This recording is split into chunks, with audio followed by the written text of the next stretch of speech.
잠시 후 행복한 아침은 나이 들어 보인다는 소리 들었던 분들 집중해 주십시오. 젊어지는 비결 알아봅니다. 네, 정말 기대됩니다. 사실 나이가 같아도 어떻게 관리하느냐에 따라서 좀 달리 보이는 경우가 많은데요. 오늘 행복한 아침 건강 구독을 통해서 젊어지는 비결 알아보도록 하겠습니다. 저희는 광고 보고 다시 돌아올게요.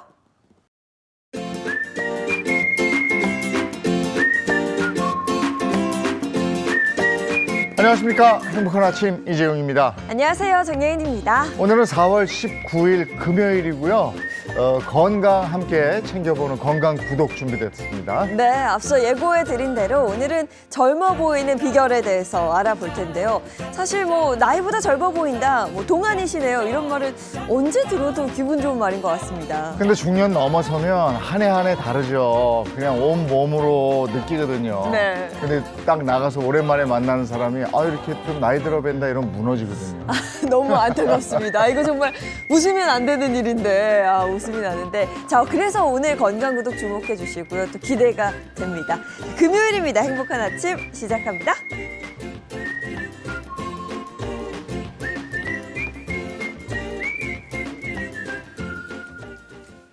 화제 이슈를 발빠르게 전해드리는 모닝 브리핑부터 시작하겠습니다. 이고은 변호사와 함께합니다. 어서 오세요. 안녕하세요. 안녕하세요. 네, 첫 번째 이슈부터 전해주시죠. 네, 첫 번째 이슈는요. 이웃 주민의 택배 물품을 무려 수십 차례 훔친 것으로 밝혀진 40대 여성 A씨를 검거하러 갔는데 13층 난간에 걸터 앉아서 죽겠다라고 소동을 부려서요. 경찰 특공대까지 출동하는 그런 일이 빚어졌다고 합니다. 네, 이게 대체 무슨 일인지 궁금한데요. 소동을 벌인 이 40대 여성, 이웃들의 택배를 꽤 오랜 시간 동안 훔쳐왔다고요? 맞습니다. 이 여성, 이 오산시에 위치한 오피스텔에 거주 중인 것으로 확인이 됐는데 지난 15일까지 본인이 거주 중인 오피스텔에서 음식물이며 생활용품이며 자전거 등등 택배 물품을 무려 30여 품 정도 훔친 절도 혐의를 받고 있습니다. 경찰은 지난달 말부터 이웃 주민들에게 이상하다, 택배 물품이 좀 없어진다라는 신고를 여러 차례 받게 되는데요. 그러면서 CCTV를 통해서 절도범을 이 40대 여성 A씨로 특정했고요. 지난 17일 오후 2시쯤 지금 화면에서 보시는 것처럼 A씨의 주거지로 경찰 출동했습니다. 그런데 이 A씨가 잠금 장치를 건 다음에 들어오면 불을 지르고 죽겠다라면서 협박을 하더니 무려 14층 높이의 창문 난간에 걸터 앉기 시작했다고 합니다. 그래서 지금 화면처럼 경찰 특공대까지 그냥 진입을 한 거예요. 그렇습니다. 경찰관들은요, 문 틈새로 이 A씨가 창문 난간에 걸터 앉아 있는 모습을 보고 소방에 공조 요청을 했고요. 동시에 경기남부청 경찰 특공대에 지원을 요청을 했습니다. 그리고 소방이 이 에어매트를 아파트 바닥에 설치하자마자 이 경찰 특공대가 현관문을 부수고 들어갔고요. 또 옥상에서 저렇게 로프를 타고 내려온 대원이 14층 높이의 난간에 있는 이 가해자를 안으로 밀어 넣습니다.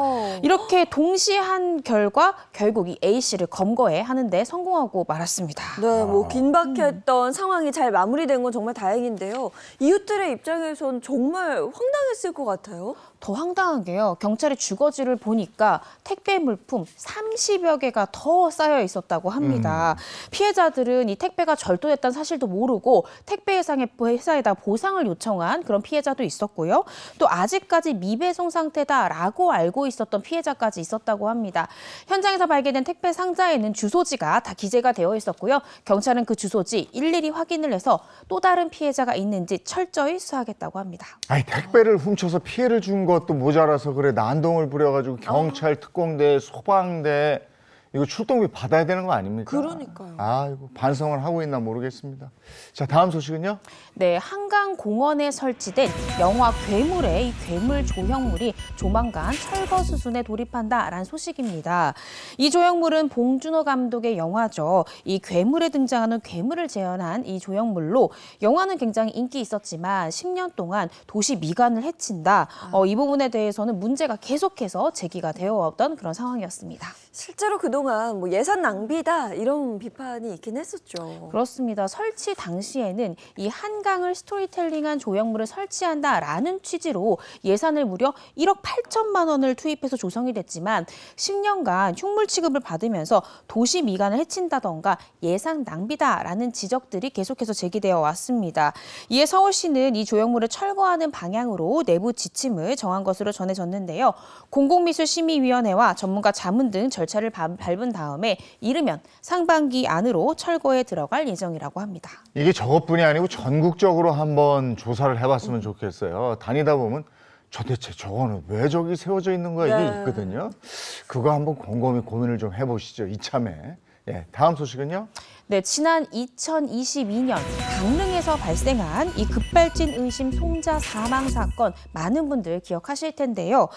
그런데 이 사건과 관련해서 국내에서 처음으로 재현 실험이 진행된다라고 해서 많은 분들이 관심을 갖고 지켜보고 계십니다. 네, 참 안타까운 사고였던 걸로 기억합니다. 이번 재현 시험 어떤 의미가 있다고 봐야 할까요? 네, 이번 재현 시험으로 이 그간의 국가수의 분석 결과가 타당한지를 검증하는 만큼 이번 재현 시험 결과가 이번 재판에도 큰 영향을 미칠 것으로 전망이 되고 있습니다.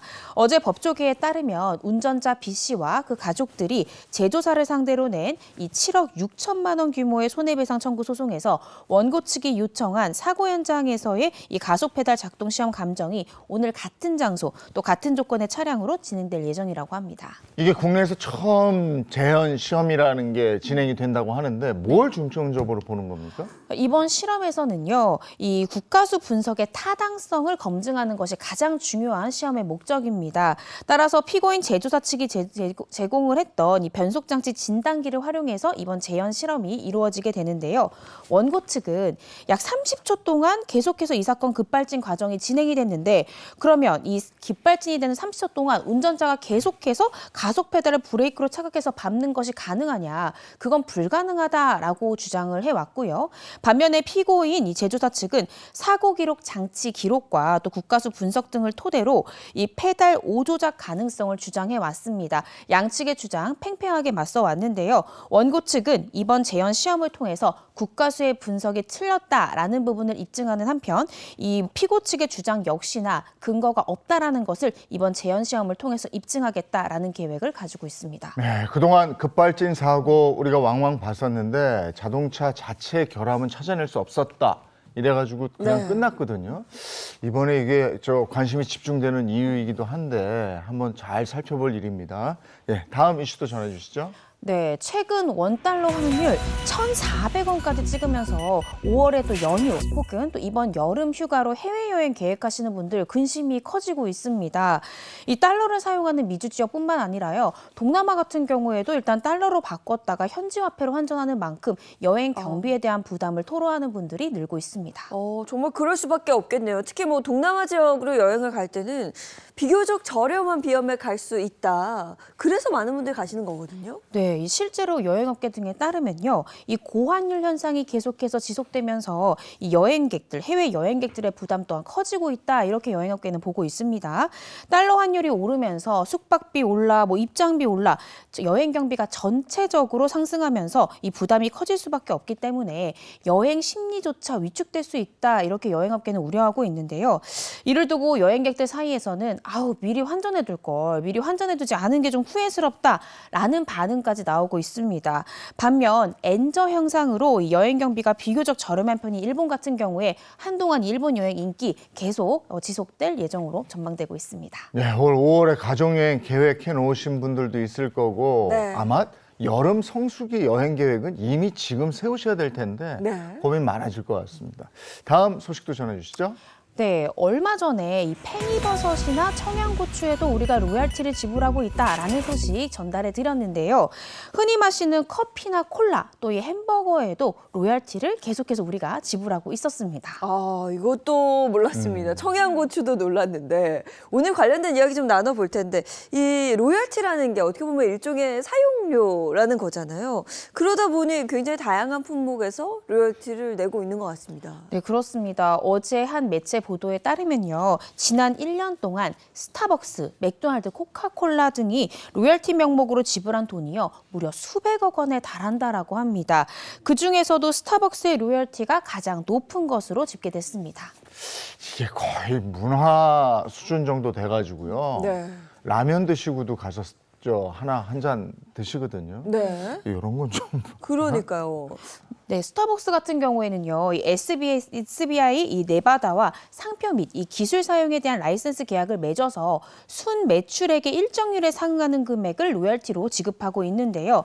지분 관계가 계속 변동되기 때문에 정확한 로열티의 비용을 확인하기는 어렵지만 2023년 기준으로 이 매출액의 약 3%인 879억 원 정도를 로열티로 낼 것으로 보여집니다.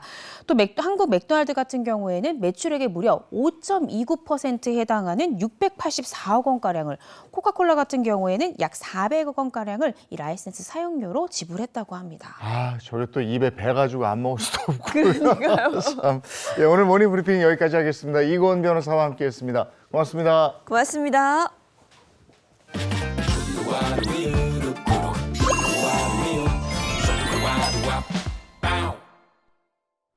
예, 이번에는 건강 습관 챙겨보죠. 생활 속 건강 습관이 뭐가 있는지 보겠습니다. 네, 건강 유지를 위해서 무엇보다 중요한 게 올바른 건강 습관을 잘 유지하는 부분일 텐데요. 이럴 때 참고하시면 좋은 코너죠. 메디컬 토크쇼 닥터하우스 시작합니다.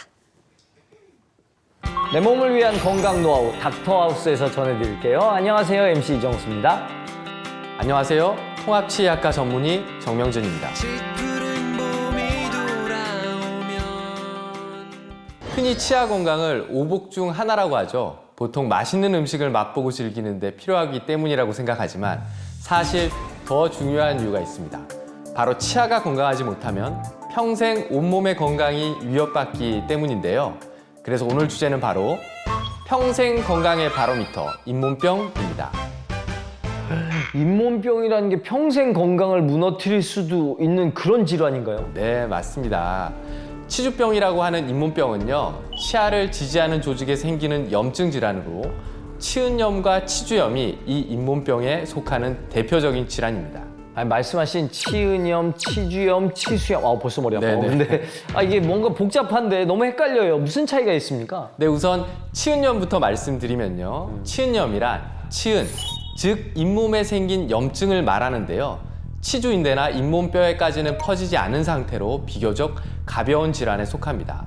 이러한 치은염이 생기면 잇몸이 자극받아 붉어지고 약간의 통증이 나타나기도 하는데요.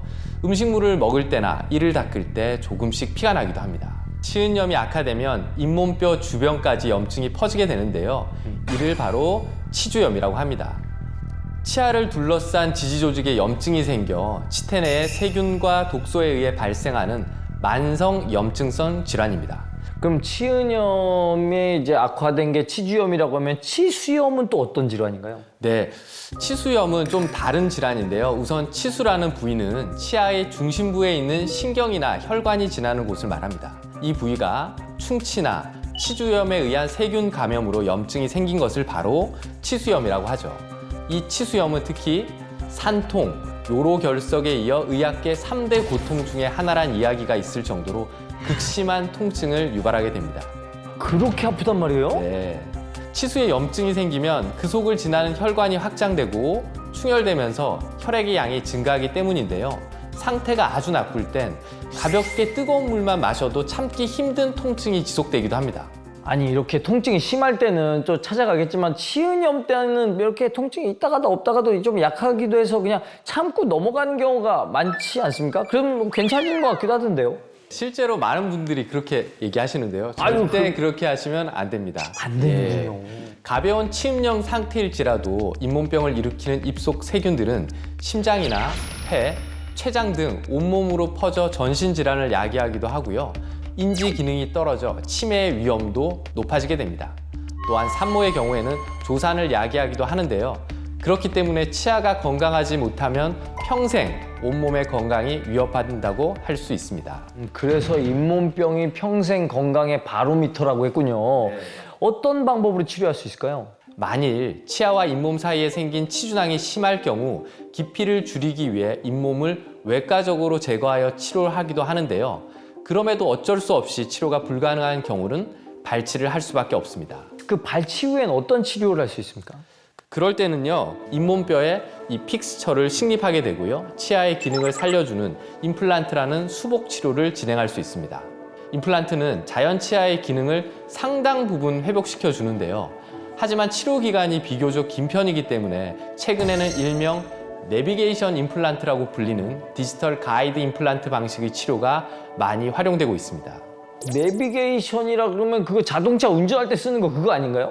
네, 맞습니다. 그런 의미인데요. 쉽게 말씀드리면 식립될 위치와 길이를 미리 컴퓨터를 통해 정확하게 설정해주고 가이드를 만들어주는 거죠.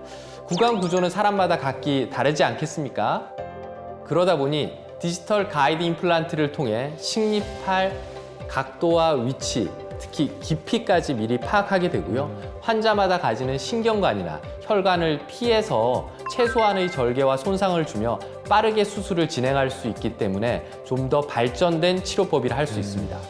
치조골이 부족하지 않은 경우에는 따로 봉합이 필요하지 않아 통증과 출혈도 줄일 수 있다는 게 가장 큰 특징 중에 하나죠. 사실 그 치료해야 된다는 건 알지만 제가 무서워서 가기가 그래요. 저 어릴 때부터 너무 무서웠거든요. 맞습니다. 저도 치과 치료 생각하면 먼저 겁이 나거든요. 그럴 땐 수면 치료의 진행을 권해드립니다. 수면 진정 치료 또는 의식화 진정 요법이라고 하는데요. 치과에 대한 긴장과 공포를 크게 줄이는 데 도움이 되는 방법입니다.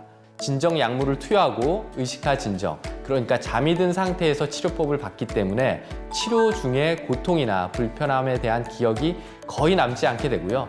그래서 어린 아이부터 나이가 드신 분들까지 많은 분들이 활용하고 계십니다.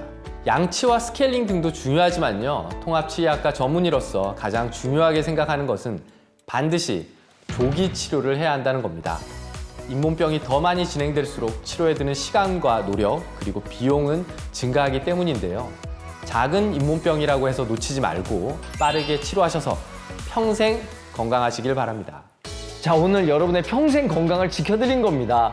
잇몸병의 정체부터 예방법, 치료법까지 알려주신 정명진 선생님 고맙습니다. 고맙습니다.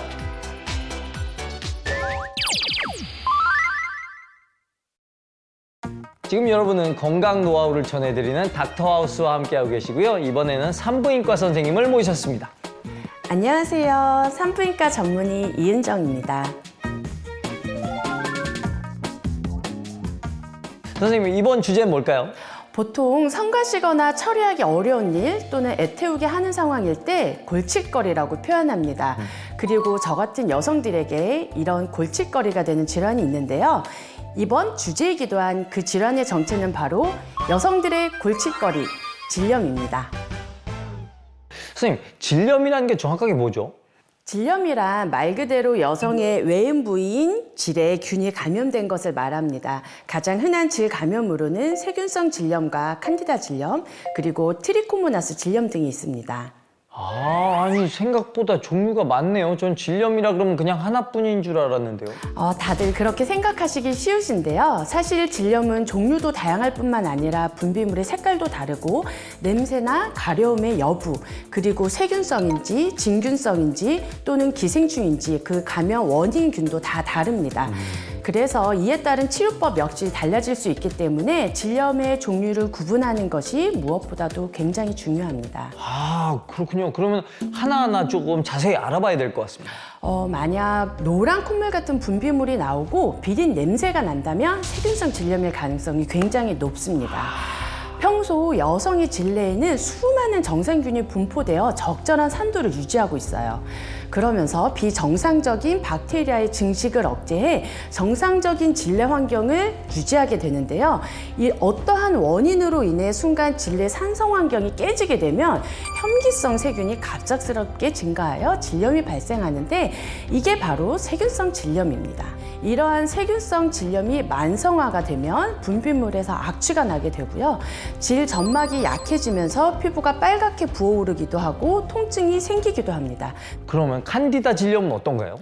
칸디다 질염의 경우는 질 분비물이 마치 두부를 으깬 것과 같은 모습을 보이게 되는데요.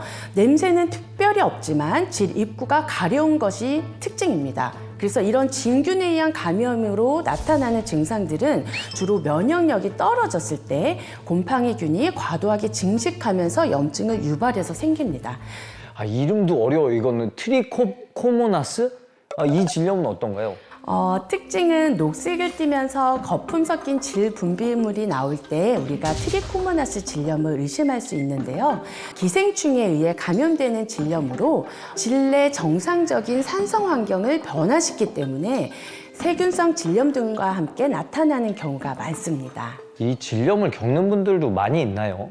2021년 질염을 겪은 여성들은 전체 177만 명 정도라고 보고가 되고 있어요. 하지만 본인의 증상이 질염인 줄도 모르고 방치한 분들까지 포함한다면 그 인원은 상당히 늘어날 것으로 추정됩니다. 질염은 아주 흔한 질환이지만 즉각적으로 생명에 위협이 되는 것은 아니기 때문에 대수롭지 않게 넘기기도 합니다. 또한 생식기와 연관된 질환이다 보니 부끄러운 마음에 방치하는 경우도 많고요. 하지만 치료하지 않고 방치만 하게 된다면 난임의 원인이 되거나 골반의 염증성 질환으로 발전하여 여성의 건강에 아주 치명적일 수 있기 때문에 의심 증상이 있을 때 즉각적인 치료를 받아야 합니다. 그러면 어떻게 치료할 수 있는지도 좀 알려주세요. 질염을 원인에 따라 항생제, 항곰팡이제 또는 여성 호르몬제 등으로 치료할 수 있고요. 구조적인 문제가 있을 경우에는 이를 해결하기 위해 레이저를 이용한 소음순 수술을 진행할 수도 있습니다. 소음순은 대음순 안쪽에 질과 요도를 보호하는 한쌍의 피부 조직인데요. 이 부분이 너무 늘어지거나 두꺼운 경우 피지나 땀샘의 분비를 자극시켜 현기성 세균의 증식이 왕성해지면 질염이 자주 생길 수 있기 때문에 치료를 권장하게 됩니다. 이전에는 소음순 수술은 메스로 튀어나온 부분만 절개를 하고 해당 부분만 꿰매는 것이 일반적인 수술 방식이었는데요. 봉합 방식으로 발생할 수 있는 흉터 등의 부작용이 있고요. 미적인 기준 역시 점점 높아짐에 따라서 최근에는 시술의 흔적이 거의 남지 않는 레이저 수술이 많이 활용되고 있습니다. 치료도 치료지만 또 예방하는 것도 중요할 것 같은데 예방법도 알려주세요. 특히나 외음부의 청결 유지는 질염 예방의 지름길이기 때문에 반드시 힘쓰셔야 합니다. 흔히 우리가 평상시에는 알칼리성 비누 많이 쓰시게 되는데요. 질내 산도의 균형을 해칠 수 있기 때문에 사용을 자제해 주시고요. 유익균이나 약산성을 유지해주는 여성 전문 청결제를 사용하는 것이 좋습니다. 더불어 과로하거나 피로도가 높을 때 질염이 더 잘 발생하기 때문에 요즘 같은 환절기, 면역력이 떨어지지 않도록 컨디션 조절에도 신경 써주시기 바랍니다. 질염의 정체부터 예방법, 치료법까지 알려주신 이은정 선생님 고맙습니다. 네, 고맙습니다. 다음 이 시간에도 알찬 정보로 다시 돌아오도록 하겠습니다. 지금까지 닥터하우스 MC 이정수였습니다.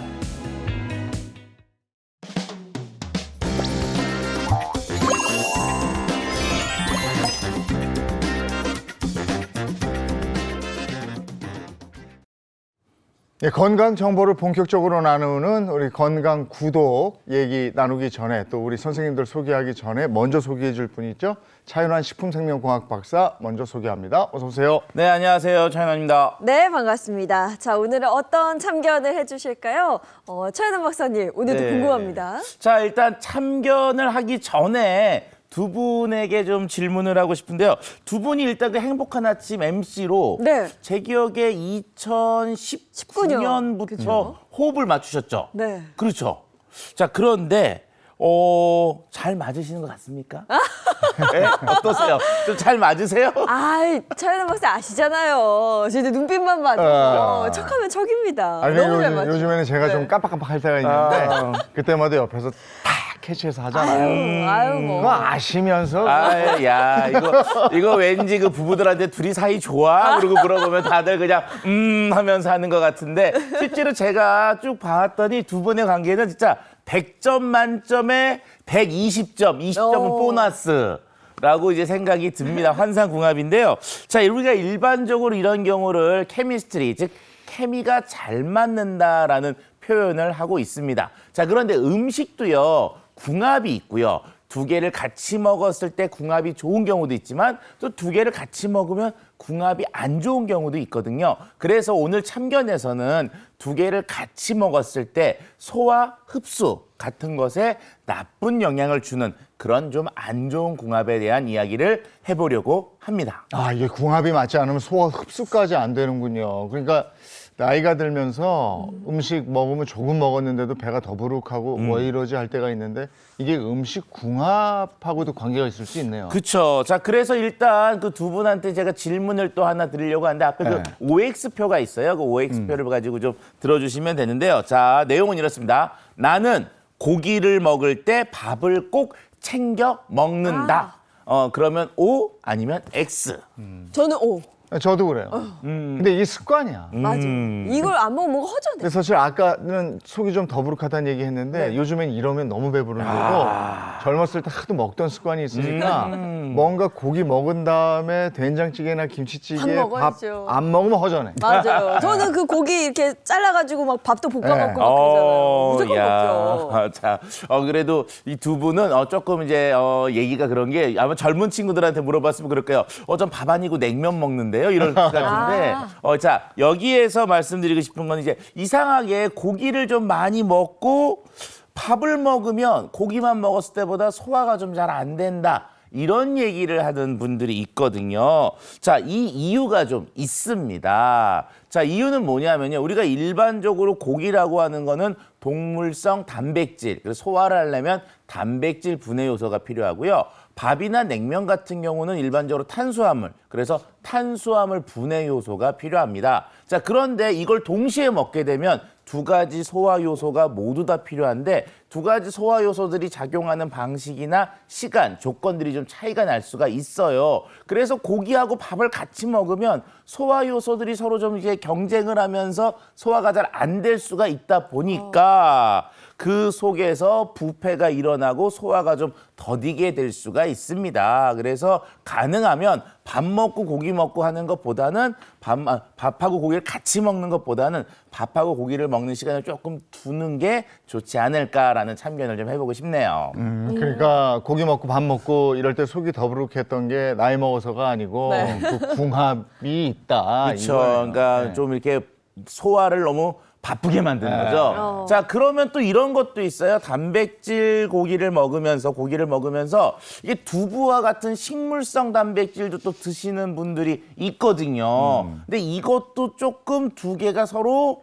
경쟁이 되면서 소화 흡수에 좀 나쁜 영향을 줄 수가 있습니다. 대표적인 게 바로 이 두부 같은 것들을 드시게 되는데요. 자, 여기에서 중요한 거는 서로 다른 단백질을 한꺼번에 섭취를 하게 되는데 이렇게 되면은 두부를 분해하는 효소와 고기를 분해하는 효소가 조금 차이가 있거든요. 얘들이 또 기량작용에 의해서 서로 간섭을 하면서 소화가 조금 더디게 될 수가 있습니다. 그래서 이론적으로 소화는 하나하나씩 드시는 것이 조금 더 좋아요. 하지만 단백질의 영양적 가치로는 고기와 두부는 꼭 필요하니까 따로, 그리고 한꺼번에 같이보다는 따로 골고루 매일매일 섭취하시는 것을 권하고 싶습니다. 네, 이거는 제가 정말 몰랐던 부분입니다. 혹시나 소화가 잘 안 된다면 서로 다른 단백질을 섞어서 그러니까 한꺼번에 먹은 적이 있는지 이것도 한번 좀 확인을 해보면 도움이 될 것 같아요. 자, 그리고 또 하나 점검해 봐야 될 게 한국 사람들이 꼭 먹어야 되는 식품군 중에 하나인데 잘 안 먹는 게 있어요. 그게 바로 뭐냐면 과일입니다. 자, 혹시 과일 두 분 주로 언제 드시죠? 밥 먹고 후식으로 뭐 좀 그렇죠. 먹죠. 근데 뭐 이게 뭐 당 지수 올린다고 그래서 뭐 살살 먹고 있어요. 많이는 안 저는 먹어요. 사실 아침에 좀 먹어요. 아침에. 네, 나오면서 뭐 사과 뭐 한 조각 먹기도 하고 아니면 과일 이렇게 챙겨서 뭐 요거트에 타서 먹기도 하고. 그렇죠. 자, 우리가 일반적으로 과일 같은 거 꼭 챙겨 드시는 분들 과일만 먹는 경우도 있지만 지금 얘기한 것처럼 이제 요거트 또는 뭐 우유 같은 데 갈아서 같이 드시는 경우도 있습니다. 자, 그런데 이것도 좀 소화에 나쁜 영향을 줄 수가 있어요. 왜냐하면 요거트나 우유 같은 것들은 동물성 단백질뿐만 아니라 그 속에 유당 같은 것들이 들어있다 보니까 일반적으로 소화불량을 일으키는 분들이 의외로 많거든요. 유당불내증이라고 하죠. 그런데 여기에 이 과일을 섞어 먹게 되면 가뜩이나 우유, 요거트도 소화가 안 되는데 과일까지 소화가 안 돼서 소화에 좀 나쁜 영향을 줄 수가 있으니까 우유에 조금 부작용이 있는 분들은 나눠서 섭취하시는 것을 꼭 권해드리고 싶습니다. 네, 건강한 조합이라고 생각을 해서 아침에도 먹었던 건데 이 부분도 좀 체크해 봐야 될 것 같습니다. 네. 자, 그리고 또 하나는요. 우리가 일반적으로 과일과 함께 탄수화물을 또 같이 먹는 습관이 있는 분들이 있어요. 어떻게 되느냐? 우리가 일반적으로 과일 같은 경우는 그 속에서 소화가 잘 안 돼요. 그러니까 소화 요소가 잘 없는 상황에서 그냥 우리 몸은 통과를 시키고요. 그 안에 있는 유당이나 아니 그 속에 있는 과당 같은 것들만 흡수를 하는데 자 여기에 일반적으로 이렇게 그 탄수화물 같은 것들을 같이 먹게 되는 경우가 있습니다. 자 그런데 레몬이나 토마토 같은 경우는 산의 성향이 굉장히 강하거든요. 이런 것들이 우리 입에 들어오게 되면은 입 속에 있는 침 속에 있는 탄수화물 분해 요소인 프티알린 같은 것들을 분해하거나 억제할 수가 있어요. 그러면 과일을 먹고 밥을 먹게 되면 입에서 충분량 소화 진행이 되지 않기 때문에 이상하게 과일 먹고 밥을 먹으면 소화가 잘 안 된다는 것은 그런 소화 요소의 억제 효과가 있기 때문에 그렇습니다. 그래서 우리가 뭐 감자나 고구마 같은 것들을 드시기 전에는 과일 같은 섭취를 좀 피하시고 지금 말씀하신 것처럼 다 드시고 후식 형태로 드시는 것을 조금 권하고 싶네요. 네. 알겠습니다. 알겠습니다. 방송만 궁합이 중요한 게 아니라 음식 궁합도 중요합니다. 지금까지 건강한 참견이었습니다.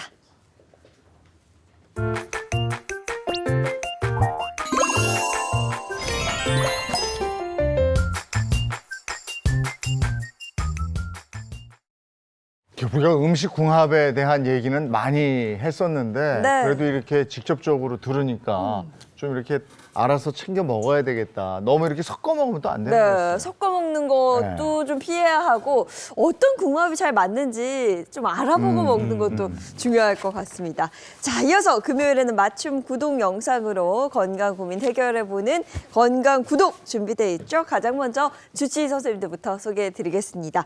김대환 혈관외과 전문의, 권유경 가정의학과 전문의, 서동주 흉부외과 전문의 함께합니다. 안녕하세요. 안녕하세요. 네, 그리고 모사원 한의학 박사도 함께합니다. 반갑습니다. 안녕하세요. 네, 반갑습니다. 요즘 날씨가 좋고 5월 되면 또 이렇게들 또 동창회 같은 것도 모임도 하고 그래요. 많죠. 네. 근데 오랜만에 만나서 우리들끼리는 야, 너 그대로다 이러지만 우리는 알죠. 너 이제 좀 제법 늙었구나. 이거 알아. 이게 씁쓸하기도 하고. 자주 보면 사실 몰라요. 네. 우리처럼 매일 보면 어떤 변화가 그렇지. 있는지 모르는데 오랜만에 보면 확 알지. 야 이거는 모를 아이고, 모를 수가 없더라고요. 맞아. 저만 그런 줄 알았더니 다 같은 생각 하시네요. 그러니까 우리가 이제 동창회 같은 데 딱 가면은 이 친구가 이전보다 눈가주름도 많고 좀 많네 이러면 나도 저렇게 보이지 않을까? 나도 좀 늙어 보이지 않을까? 이런 걱정들 많이 합니다. 예. 그러니까 외적인 젊음, 뭐, 이렇게 젊어 보이면 좋죠. 거기다 네. 몸까지 건강하면 얼마나 좋겠습니까? 그러니까 동안 외모의 네. 건강까지 우리가 챙겨야 될 게 굉장히 많습니다. 근데 말 나온 김에 젊어 보이려면 어떤 조건이 필요한지 한번 저희가 얘기를 해볼까요? 제 생각에는 피부. 그렇죠. 굉장히 중요해요. 딱 봤을 때 느껴지는. 맞아요. 네. 그래서 설문조사를 해봤더니 노화 신호가 가장 먼저 느껴지는 부위가 어디냐라고 했더니 자그마치 조사 대상의 40%가 피부라고 답을 했고요. 네. 또 있어요. 저도 요즘 굉장히 걱정이 많은데 피부와 함께 두 번째가 모발. 맞아요. 중요해요. 모발에 대한 요 질문 그 답이 많더라고요. 근데 난 이상해요. 이게 나이가 들수록 이 머리 빠지잖아요. 네. 근데 코털은 왜 삐져나와? 맞아. 아니, 이게 코털이. 이게 왜 그런 겁니까? 우리가 나이가 들수록 진짜 신기한 게 코털이 자꾸 삐져 나오게 희한해. 되는데 이것도 노화의 한 현상이라고 그럽니다. 아니, 근데 머리카락은 우수수 빠지는데. 코털이 빠지진 같은 게 이렇게 않잖아요. 길어진다는 게 희한해요. 그게 결국에는 호르몬의 변화 때문에 그런데요. 우리 남성 호르몬이 이 테스토스테론이요. 이제 노화가 되면서 우리가 나이를 먹게 되면 5알파 환원 효소랑 이렇게 결합을 하고 변환이 되기 시작하면서 이게 디하이드로 테스토스테론으로 변하게 됩니다. 우리가 이걸 DHT라고 얘기를 하게 되는데요.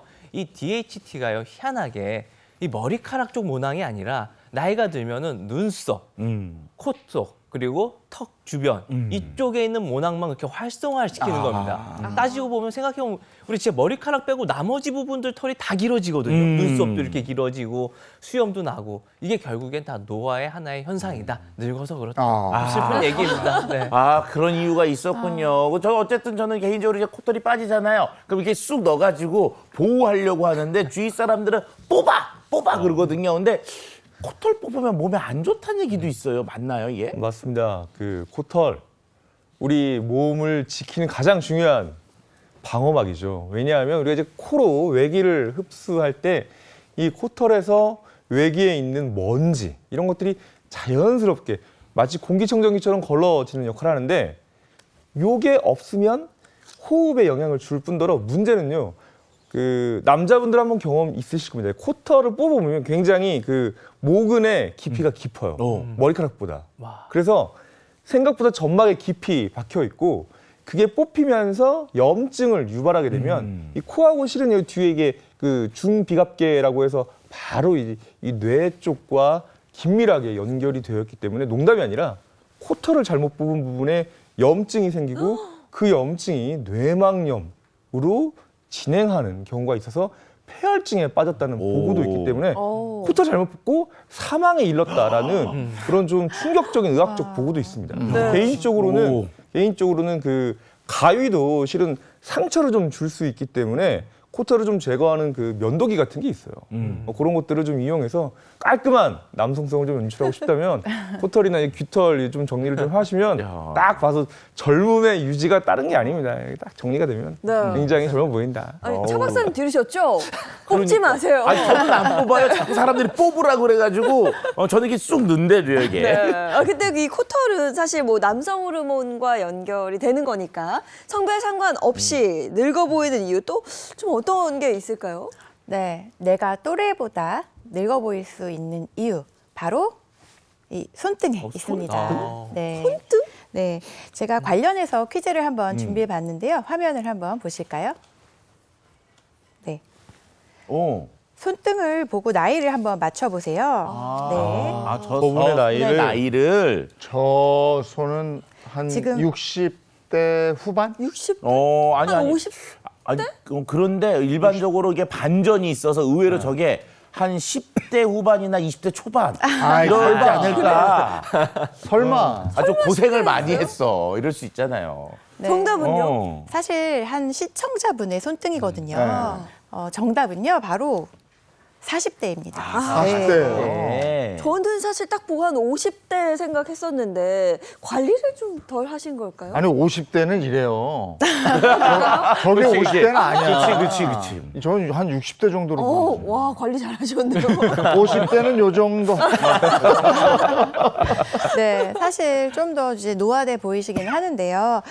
그 원인을 한번 살펴보면요. 이 사연을 보내주셨던 시청자 40대 A씨 같은 경우에는요.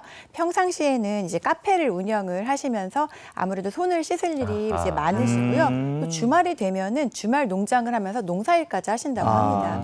그러다 보면 아무래도 손이 이제 쉽게 건조해질 수 있고 자외선에도 많이 노출이 되고 하실 텐데 그럼에도 불구하고 평소에 뭐 핸드크림도 잘 안 바르시고 손 관리를 너무 하지 않으셔서 이렇게 손이 노화된 게 아닐까 해서 그 고민으로 이렇게 사연을 보내주셨습니다. 하긴 우리는 얼굴에는 로션도 바르고 하는데 손에는 잘 안 바르게 되거든요. 맞아요. 근데 이 손이 노화가 빨리 오는 모양이죠. 네, 그렇습니다. 사실 실제로 노화가 가장 빨리 드러나는 부위 중 하나가 바로 이 손이라고 하게 되는데요.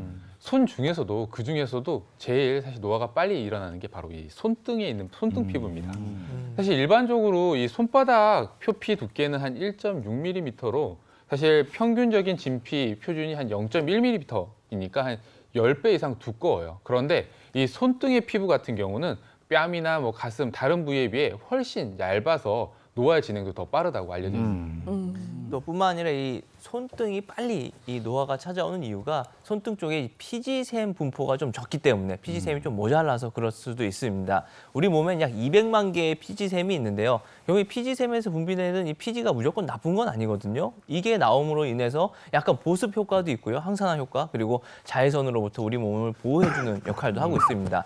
근데 피지샘이 우리 이마나 뭐 코 쪽 흔히 뭐 개기 많이 나온다라고 하는 곳들에는 1제곱센티미터당 한 400개에서 900개 정도가 있는데요. 손등에는 1제곱센티미터당 100개밖에 없다고 합니다. 이 피지샘이 뭐 많이 적기 때문에 노화에 좀 취약하다 이렇게 볼 수가 있겠습니다. 아니 그런데 우리가 또 알고 있는 게 원래 손이 좀 거친 분도 있고요. 일하다 보면 손의 형태가 좀 변화되는 경우도 있다 보니까 이거 가지고 뭐 노화다 이렇게 말하면 조금 속상한 분들이 있거든요. 손등 뭐 측정 방법 이런 거 있나요? 네, 집에서 간단히 할 수 있는 방법을 좀 소개를 시켜드리겠습니다. 실제로 진료 현장에서도 많이 사용하고 있어요. 준비물은 집게 손가락, 이 집게면 됩니다. 자, 반대편 손등을 요 집게 모양으로 5초 정도 꾹 한번 집어보세요. 그리고 손을 뗀 다음에 다시 원래 평평한 상태로 돌아가는 시간이 얼마나 걸리는지를 한번 체크해 보는 겁니다. 지금 해보고 계시는데 네. 결과 좀 알려주시죠. 저는 뭐 바로 바로? 놓자마자 아니야. 그래도 저는 그래도 이게 들어가는 게 보이긴 보여. 해요. 안 보이잖아. 네, 안 보이- 다들 역시 우린 보여. 관리를 또 잘 하시고 아무래도 직업적인 특성상 손등에도 신경을 많이 쓰시는 분들이라 결과가 좋은 것 같은데요. 자, 제가 요 손등을 5초간 꼬집고 이걸 놨을 때 원래 피부로 돌아가는 시간에 따른 나이의 결과 소개시켜 드리겠습니다. 영국의 저명한 장수학자인 이 알렉시트 에이브럼스가 소개한 피부 나이 테스트인데요. 피부 회복하는 속도가 1초에서 2초 이내면 쌩쌩하죠. 20대, 30대 미만, 그리고 2에서 5초 정도면 40, 50대, 10초 이상 걸렸다면 60대, 심각하죠. 50초 이상, 56초 이상 하면 70대 이상의 피부 활성도를 가졌다라고 보고를 했습니다. 네. 이걸로 이제 우리가 테스트를 해볼 수 있으니까 이게 저는 진짜로 이렇게 하면 눈에 보여요. 네. 들어가는 게. 근데 예인 씨는 눈에 안 보여. 그냥 싹 사라져. 바로 그냥 탁 사라져. 좋겠다. 신기하다. 이게 보여드릴 수도 없고 정말. 네. 자, 오늘 주제 공개하고 계속 얘기 나누죠. 네, 건강 구독 오늘의 주제입니다. 당신이 늙어 보이는 이유입니다. 아니, 근데 너무 콕 집어서 그러니까 슬퍼. 당신이 늙어 보이는 이유 이렇게 한 거 아닌가 싶어요. 네, 사실 굉장히 슬프죠. 노안이라는 얘기 들으면 굉장히 좀 사실 우울하잖아요. 네, 네. 그래서 평소 늙어 보인다라고 얘기를 듣는 분들이 계시면 오늘 조금 시청을 하셨으면 좋겠습니다. 사실 노화 자체는 막을 수는 없지만 사실 늦춘다고 표현을 하잖아요. 그만큼 늙어 보이는 이유 또한 알아보고 원인을 찾아서 사실 그것을 잘 해결하고 되풀이 하지 않게 된다고 하면 더더욱이나 더 젊어 보이는 비결이 되지 않을까 싶습니다. 잠시 후 건강 구독에서 그 비법 제대로 알아보도록 하겠습니다. 네, 기대가 됩니다. 자, 그럼 지금부터는 구독 영상을 통해 당신이 늙어 보이는 이유부터 그리고 젊어 보이는 비법까지 한번 살펴보도록 하겠습니다. 첫 번째 구독 영상 업로드해 주세요.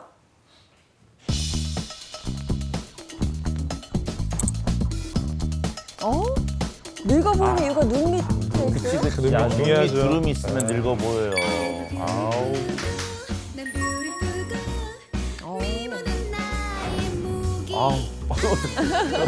너구리가 됐어. 너구리야, 판다야. 아니, 판다는 그 다크서클 얘기할 때 많이 나오는데. 아, 눈이 까마면 좀 늙어 보이긴 하거든요, 저것도. 그래요. 근데 이제 나이가 들면 눈밑이 좀 처지는 걸 느낀다고요. 저도 지금 화장할 때 비포 애프터가 다른데 지금은 살짝 아침에 분장을 해놨기 때문에 네. 애가 뽀얗잖아.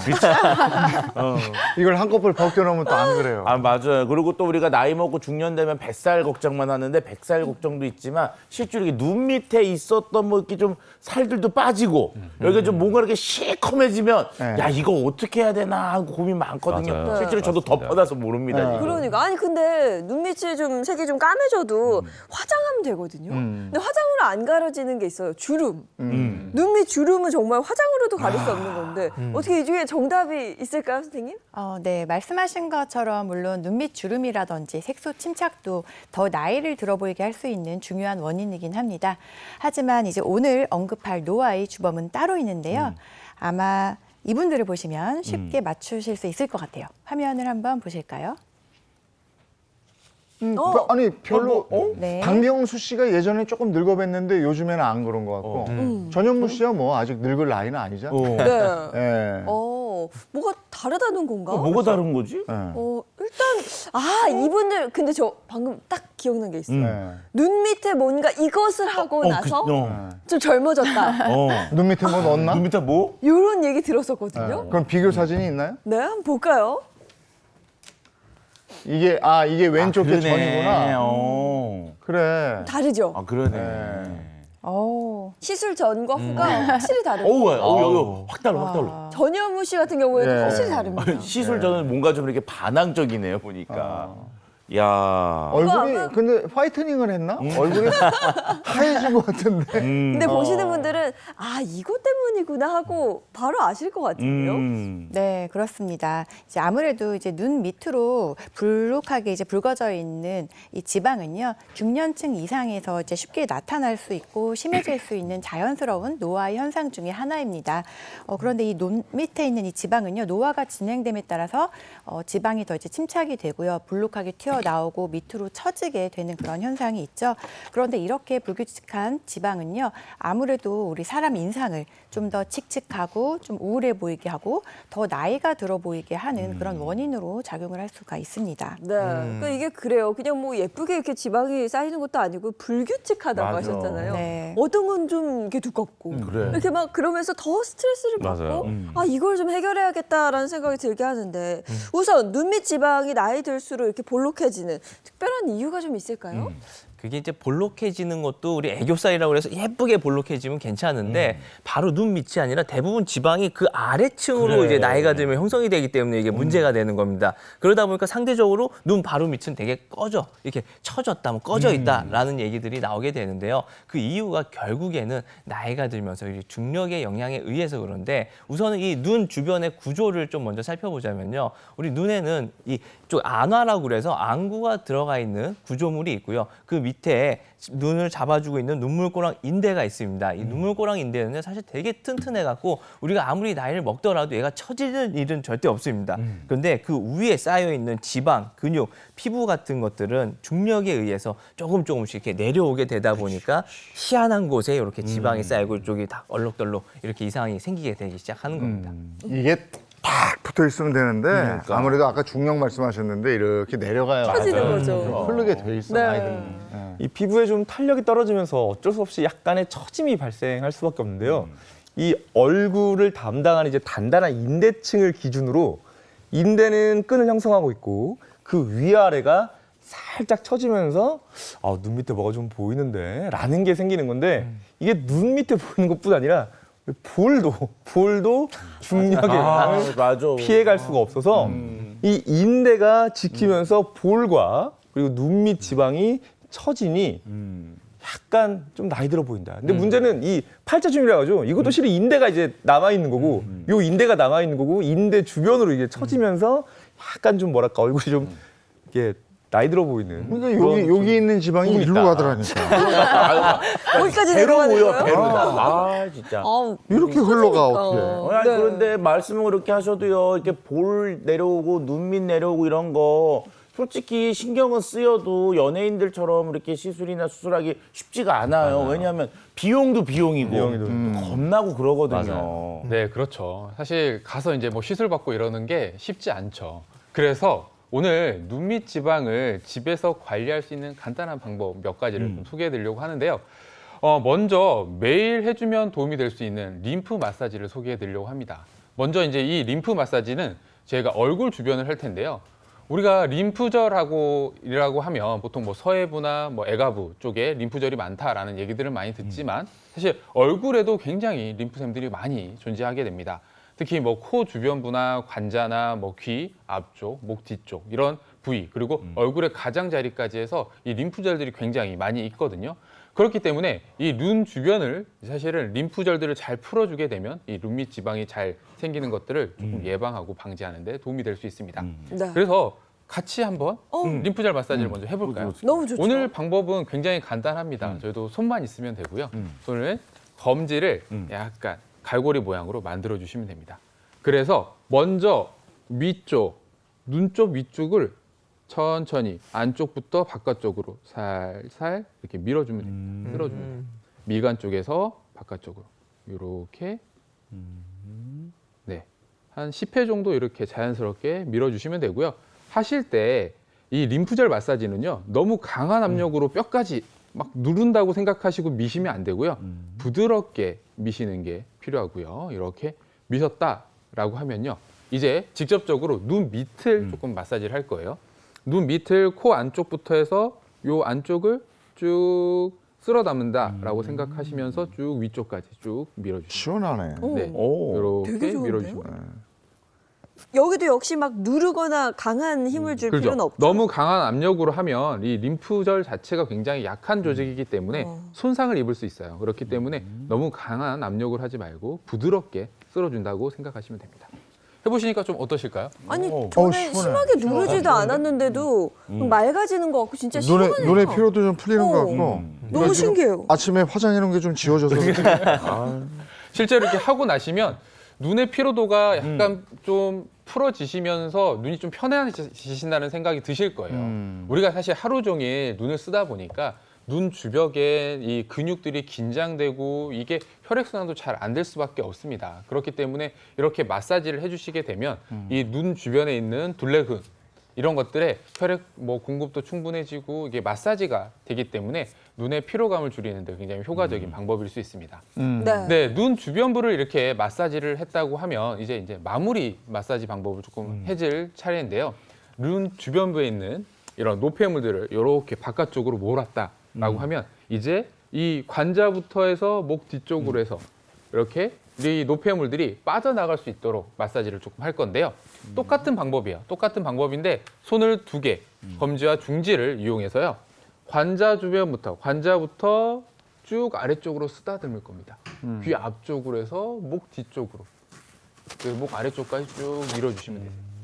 이렇게 쭉 해서 목 아래. 목 아래까지 쭉 해서 이제 림프 순환을 좀 도와주게 되면 이렇게 해주면 아침에 이렇게 한 5분 정도만 해주시면 5분에 10분 정도만 해주시면 사실 붓기랑 눈 피로도나 이런 관리에 도움이 될 수 있겠죠. 야, 아니 세수하고 아침에 뭐 로션 바르고 이러는 것도 귀찮고 이랬는데 이제 좀 챙겨서 하고 네. 이게 시원하니까 림프 마사지 아침에 와가지고 이렇게 저 대본 보면서 네. 한번 이렇게 좀 해주고 이러면 훨씬 개운하겠네요. 또 다른 방법이 있다. 네, 이번에 저는 안구 운동에 대해서 한번 말씀드려보려고 합니다.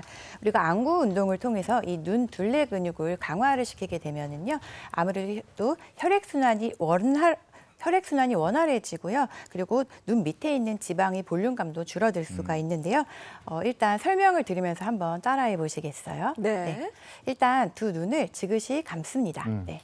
그리고 이 눈을 위, 아래, 그리고 좌우, 그리고 시계 방향으로 돌리고 반시계 방향으로 한번 돌리고, 네, 이거를 3세트 정도 한번 반복을 해주세요. 네, 감은 상태에서. 네. 네. 자꾸 눈이 떠져요. 감은 상태에서 해야 되는데. 위, 아래. 좌우, 시계 방향, 반시계 방향. 3번 정도 하셨나요? 네. 어떠세요? 이것도 시원한데? 네네. 특히 눈을 딱 아니, 떴을 때 뭔가 그리고 눈이 환해져요. 피곤할 때는 눈을 좀 감고 있는 자체만으로도 눈이 좀 피곤이 풀려요. 네, 맞습니다. 그래서 눈을 감고 이런 여러 가지 운동들 네. 한번 따라해 보시면 눈에 쌓인 피로를 푸는데 확실히 도움이 될 것 같습니다. 자, 이어서 다음 구동 영상도 살펴보죠. 영상 업로드 해주세요.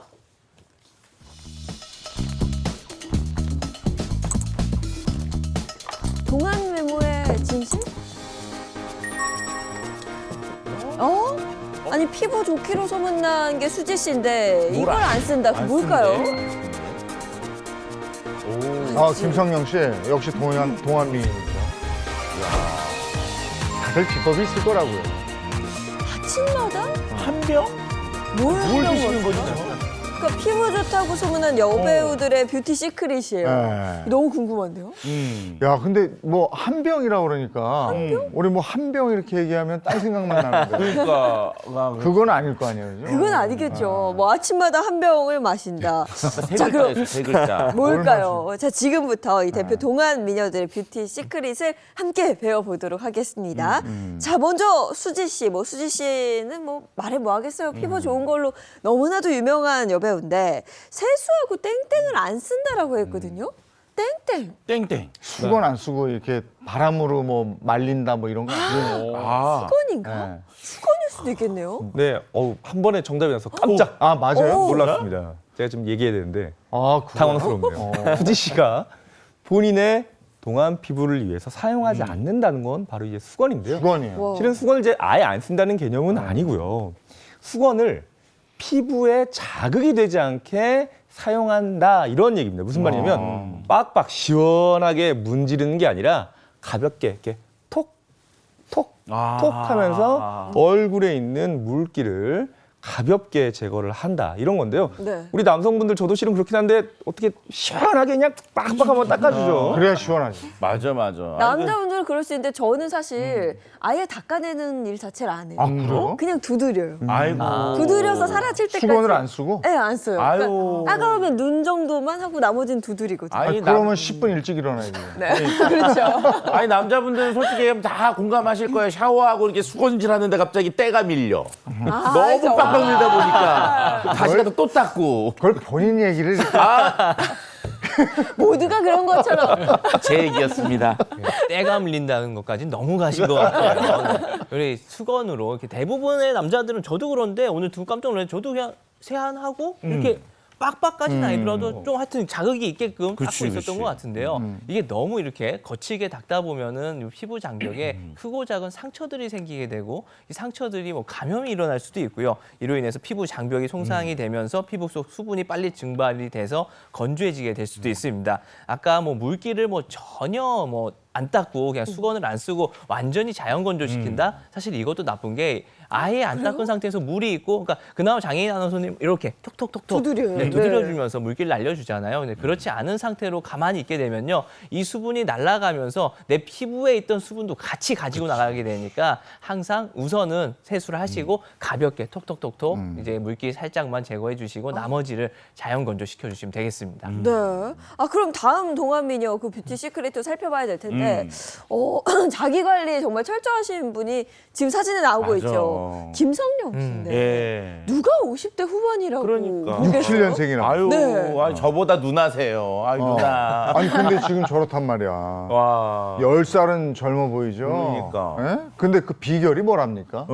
네, 김성령 씨가 수시로 들고 다니면서 하는 뷰티 시크릿이 비결이 있는데요. 바로 괄사입니다. 아, 네. 발사. 특히 차량 이동이 많다 보니까 차량에서 특히 이 괄사를 이용해서 잘 활용을 한다고 하는데요. 네. 수시로 마사지를 한다고 합니다. 괄사를 이용해서. 제가 나름 잘 관리하고 있나 봐요. 저 오늘 아침에도 하고 나왔거든요. 괄사를? 네, 붓기를 뺄 겸 이제 크림을 바르고 가볍게 괄사를 하고 나왔는데 사실 그런 저도 뭐 차에 가지고 다니진 않아요. 근데 진짜 관리를 잘 한다는 생각이 듭니다. 어떤 효과가 있는 걸까요? 네, 이 괄사는요, 작은 도구를 이용을 해서 몸의 특정 부분에 압력을 가하거나 이제 마찰을 일으켜서 활용을 할 수 있고요. 특히 붓기 완화에 효과가 있습니다. 우리 몸이 붓는 이유는요, 보통 여러 가지가 있지만 혈액순환이 잘 안 되기 때문인데요. 특히 혈관 탄력이 떨어지고 혈관 투과성이 높아지면은요, 혈관 속이 수분이 쉽게 빠져나와서 몸이 쉽게 부을 수가 있는데요. 이럴 때 괄사 마사지로 피부를 자극하게 되면은 림프관을 자극하면서 림프 순환이 원활해지고요. 또 혈관을 확장시키는 히스타민의 분비가 촉진이 되면서 혈액 순환도 원활해질 수 있습니다. 네. 자, 그럼 이번에 소희연 씨의 뷰티 시크릿도 한번 보겠습니다. 개인적으로 제일 궁금했는데 아침마다 한 병씩 마신 땡땡땡. 이게 대체 이게 뭔지 모르겠어. 뭐냐고요, 이게 대체. 땡땡땡. 남성분들 한 병 하면은 그거밖에 생각 안 나는데 파란색 병은 아니고요.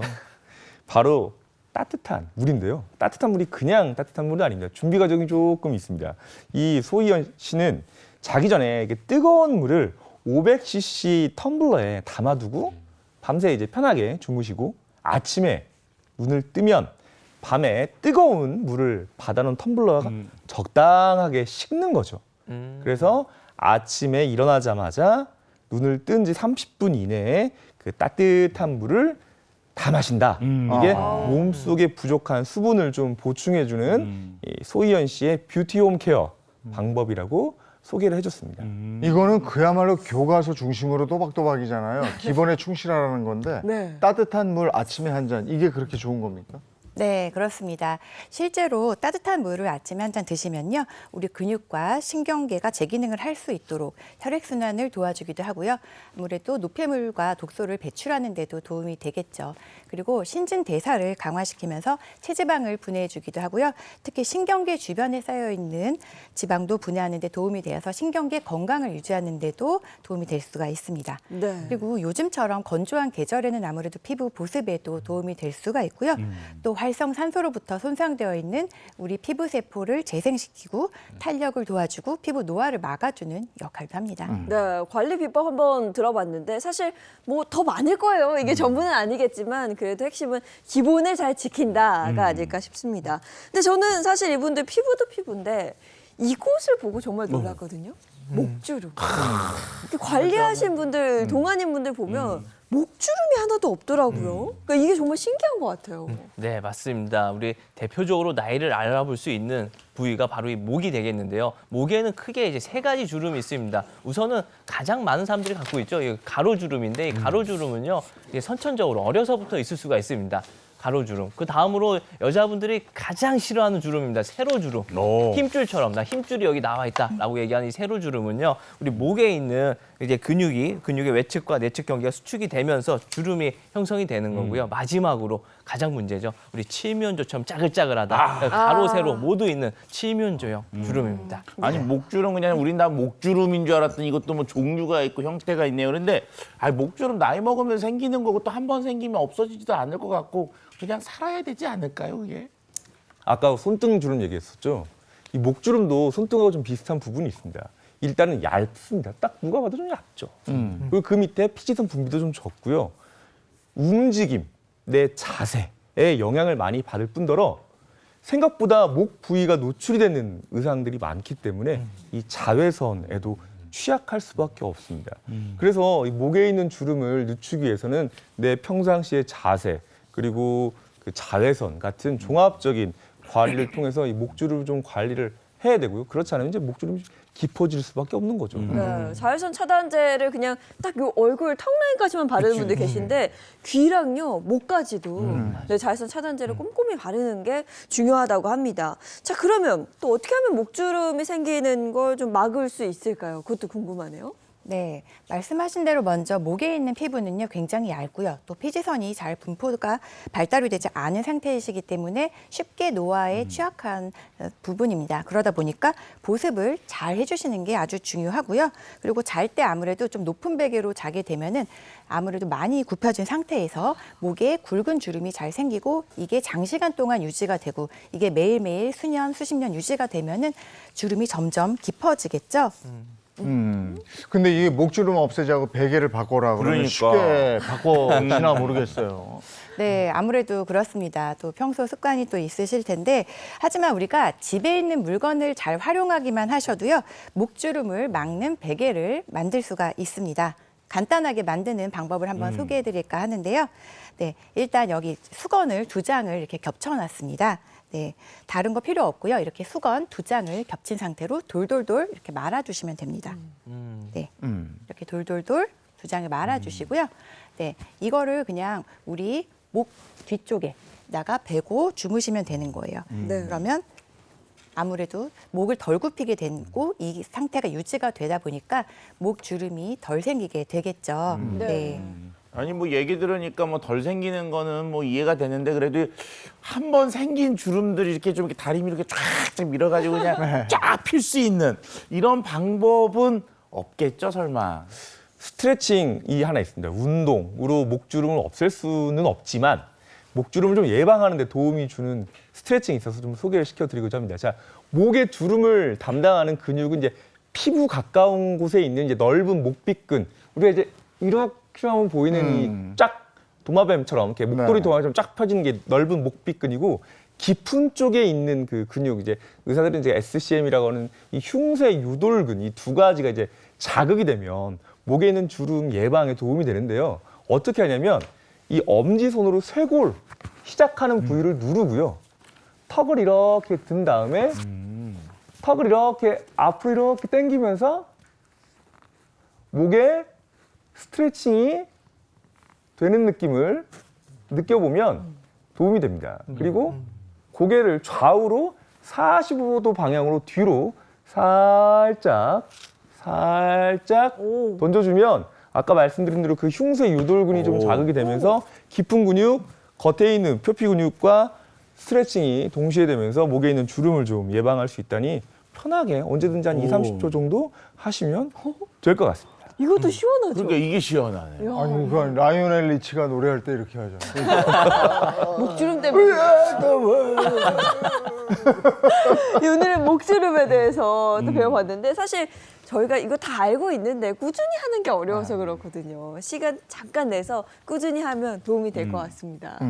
자, 그럼 이어서 한 가지 더 준비한 게 있죠. 모사 선생님. 네, 제가 준비한 건요. 우리 몸에 있는 살을 채워주는 처방을 하나 준비해왔습니다. 네, 흔히들 이제 주름, 여기도 주름살이라고 하잖아요. 주름진 곳을 채워줄 수 있는 건데요. 제가 오늘 준비해온 이 당귀 보혈탕인데 이건 여자분들이 좋아할 수밖에 없는 처방입니다. 근데 저 차로 어떻게 살을 채우지? 그러니까. 필러로 채우는 거 아니에요? 필러도 확실한데요. 이 당귀 보혈탕은요, 우리 현대인은 방지학 교과서에 나와 있기를 일단 상처 치유에 가장 좋은 처방이다라고 나와 있거든요. 상처 치유 하면 여자분들 흔히 생각하는 게 있습니다. 우리가 언제 많이 쓰냐? 성형외과 갔다가 시술 다 받으시고 이후에 이제 한의원에 와서 붓기 빼는 처방들 받을 때 대표적으로 가장 먼저 받게 되는 게 바로 이 당귀 보혈탕이 되겠습니다.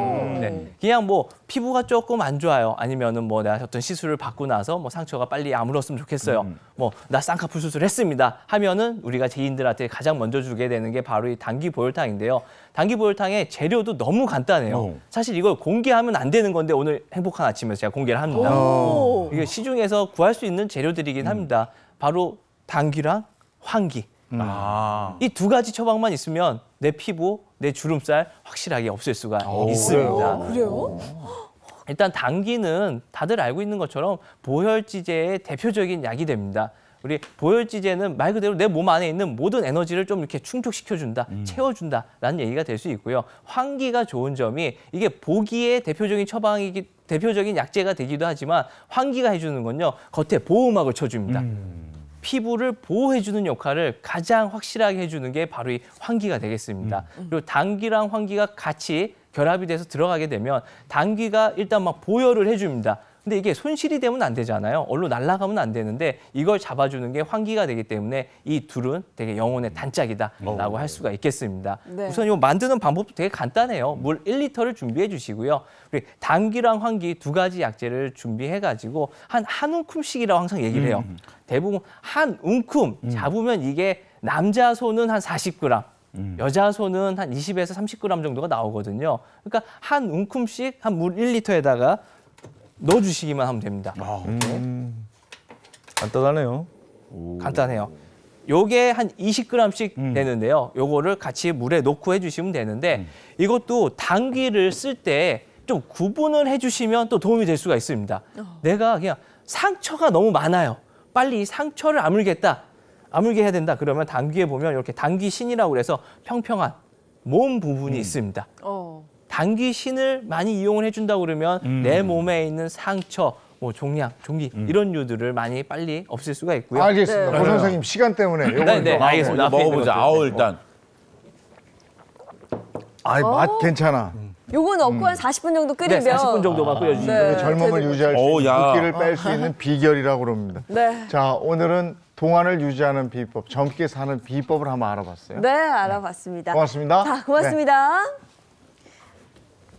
자, 어제 뭐 요 며칠 뭐 황사가 계속해서 말썽이었는데 오늘은 어떨지 궁금합니다. 마지연 기상캐스터 나와주세요. 네, 상암동에 나와 있습니다. 오늘은 농사의 시작을 알리는 절기상 고구입니다. 다만 별다른 비 예보는 없겠고요. 벌써 나흘째 황사가 이어지고 있습니다. 네, 오늘은 영동과 남부를 중심으로 먼지가 심하겠습니다. 그 밖의 지역에서도 일시적으로 먼지 농도가 높겠는데요. 나가실 때는 가급적 마스크 챙겨주시기 바랍니다. 오늘 낮 동안에는 어제보다 기온이 높겠습니다. 서울 24도, 대구 28도 등 25도를 웃도는 곳이 많겠고요. 큰 일교차에 건강 유의하시기 바랍니다. 이번 주말에는 전국에 비가 오겠습니다. 대부분 일요일 새벽에 그치겠지만 영동과 남부는 오후까지 이어지겠는데요. 비가 오면서 고온 현상은 누그러지겠습니다. 네, 이번 비는 남해안과 제주에 집중됩니다.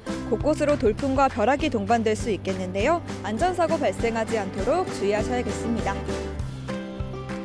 네, 황사는 비가 오면서 씻겨 내려갑니다. 주말 동안에는 대기질이 회복되겠고요. 모처럼 맑은 공기를 만끽할 수 있겠습니다.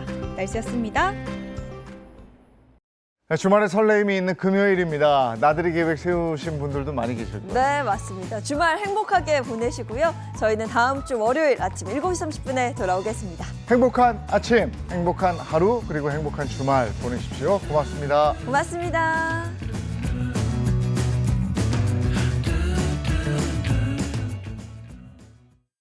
채널 A